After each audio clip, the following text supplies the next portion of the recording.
Direktahan, walang kasinungalingan, serbisyong totoo lang. Saksihan! Low pressure area sa bahagi ng Central Luzon, posible raw maging bagyo bukas o sa Biyernes.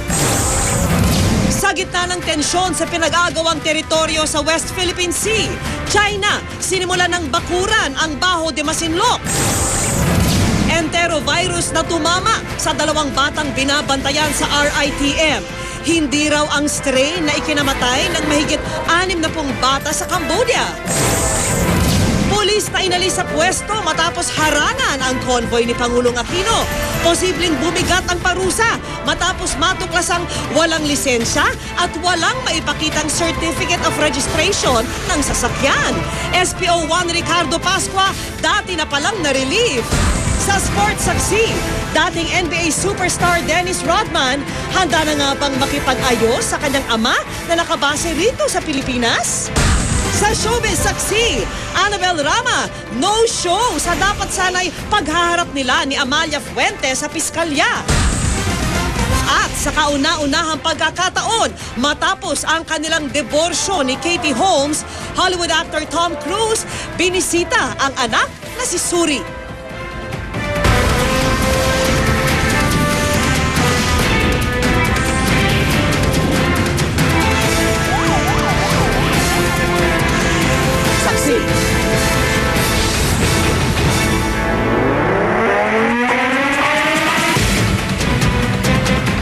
Posibleng maging ganap na bagyo ang low pressure area sa bahagi ng Central Luzon bukas o sa Biyernes. At tayo sa Pag-asa, papangalanan itong Ferdy. Sa satellite image mula sa Weather Central, makikita ang lawak ng sirkulasyon ng LPA. Sakop ang Bicol Region at Eastern Visayas at ilang bahagi ng Mindanao. Batay sa rainfall forecast, inaasahang simula ngayong gabi hanggang madaling araw ay uulan sa ilang bahagi ng Bicol Region kabilang ang Legazpi City at sa ibang bahagi ng Visayas at Mindanao. Habang papalapit ng bansa, pinalalakas ng low pressure area ang habagat. Kaya asahan din ang pag-ulan sa Luzon, kabilang na po ang Metro Manila. Mababa naman ang tsansang umulan sa umaga sa Kalangang Maynila pero pagsapit po ng gabi, 100% na ang posibilidad na babagsak ang ulan. Magiging maalon din sa karagatan, lalo na sa Northern Luzon, kaya pinaalalahanan ang mga mangingisda na mag-ingat. Samantala, hindi ang strain na ikinasawi na mahigit 60 bata sa Cambodia ang uri po ng enterovirus na tumama sa 2 batang binabantayan ngayon sa RITM. At sa ngayon, minomonitor ng Department of Health ang mga daycare center, mga paaralan at iba pang lugar na maaring pagmula ng pagkalat ng enterovirus. Saksi si Mav Gonzalez. Nagpositibo sa enterovirus ang 2 batang binabantayan ng Department of Health dahil sa tumama rin sa kanilang hand, foot and mouth disease. Pero kahit ngayong araw lang inaasahang dumating ang reagent o primer na gagamitin para matukoy kung anong klaseng enterovirus strain ang tumama sa kanila, tiniyak na ng Research Institute for Tropical Medicine o RITM na hindi ito ang enterovirus 71 strain na ikinamatay ng mahigit 60 bata sa Cambodia. The 2 specimens were positive for pan-enterovirus screening, which means this test is a broad screening test for detecting different types of enteroviruses. Because they've recovered, unlikely na enterovirus 71 yun. Pagpapanatag naman ng palasyo. So far, wala pa naman tayong incident ng enterovirus coming from abroad. Sa ngayon, tuloy ang mahigpit na pagbabantay sa mga may sakit na dumadaan sa mga airport para di makapasok ang enterovirus 71 sa bansa. Ang nakamamatay na strain kasing ito ng hand, foot and mouth disease, maituturing daw na bagong polio. Na-eradicate na natin yung polio. And just like polio, they're found in our intestines. Sila na nasished sa dumi natin. Easily spreads from hand to mouth. Kagaya ng polio, utak ang inaatake ng EV71 na nagdudulot ng muscle twitching, seizures at paralysis. Bagamat mga bata edad 5 pababa ang karaniwang apektado, maaari pa rin daw magsilbing carrier ng virus ang mga matatanda kung hindi sila malinis sa katawan. Kaya bukod sa disease surveillance training sa mga ospital para madaling makilala ang sakit, minomonitor na rin ang mga lugar na maaaring pagmula ng pagkalat ng enterovirus. We're also going to monitor daycare centers, schools, because these are the settings where outbreaks of hand, foot, and mouth disease have been known to occur in the past. Wala mang bakuna kontra sa Enterovirus 71 na naipapasa sa pamamagitan ng laway, dumi at fluid blisters, maaari raw itong iwasan sa pamamagitan ng regular na paghuhugas ng kamay at pagiging malinis sa paligid. Ako si Mav Gonzales, ang inyong saksi.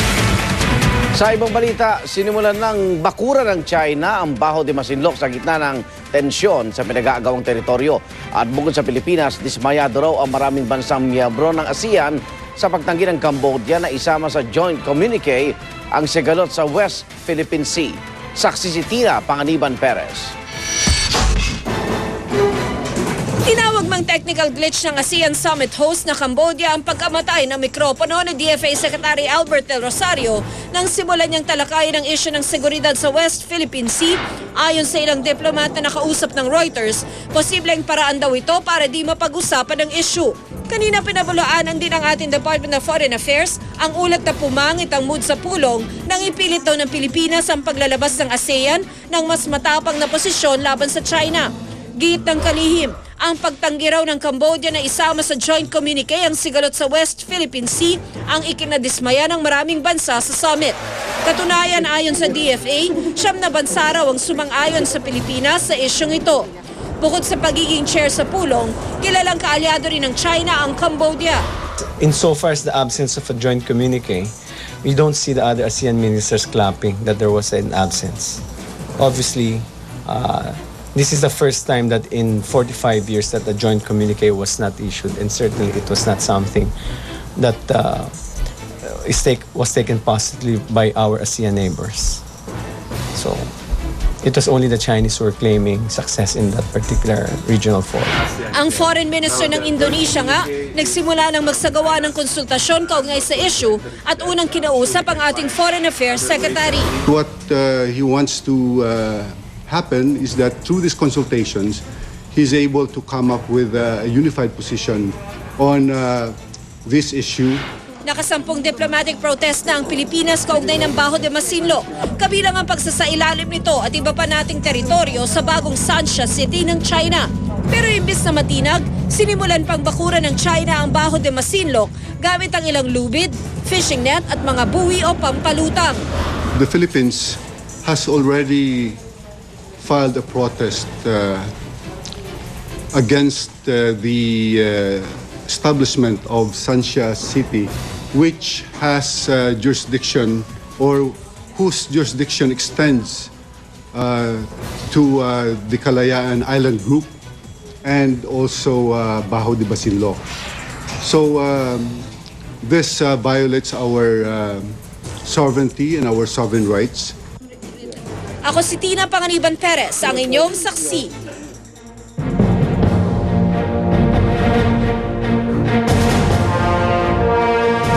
Kung ang economic team ng Administrasyong Aquino ang tatanungin, epektibo raw ang estratehiyang Aquinomics sa pagpapaunlad ng ating ekonomiya. Pero may mga sektor na hindi kumpensito. Anila, masyado raw kasing tutok sa pamumulitika ang Pangulo. Narito po ang Saksi Special Report. Nang dahil sa labis na pamumulitika umano ng Pangulo sa dating administrasyon, humina raw ang ekonomiya ng bansa sa nakaraang taon. Dito umikot ang tila litanya ng sermon sa sanaysay ni Congresswoman Gloria Arroyo patungkol sa pamumuno ng dati niyang estudyanteng si Pangulong Noynoy Aquino. Sabi nga ng pamagat, "It's the economy, student." Batay sa tala ng National Statistical Coordination Board, halos kalahati ang ibinaba ng gross domestic product o yung kabuuang halaga ng nilikhang produkto o serbisyo ng bansa sa taong 2011 kumpara sa GDP ng taong 2010. Bumulusok sa 3.7% ang GDP ng bansa noong nakaraang taon mula sa 7.6% noong 2010, ang pinakamataas sa loob ng 24 na taon.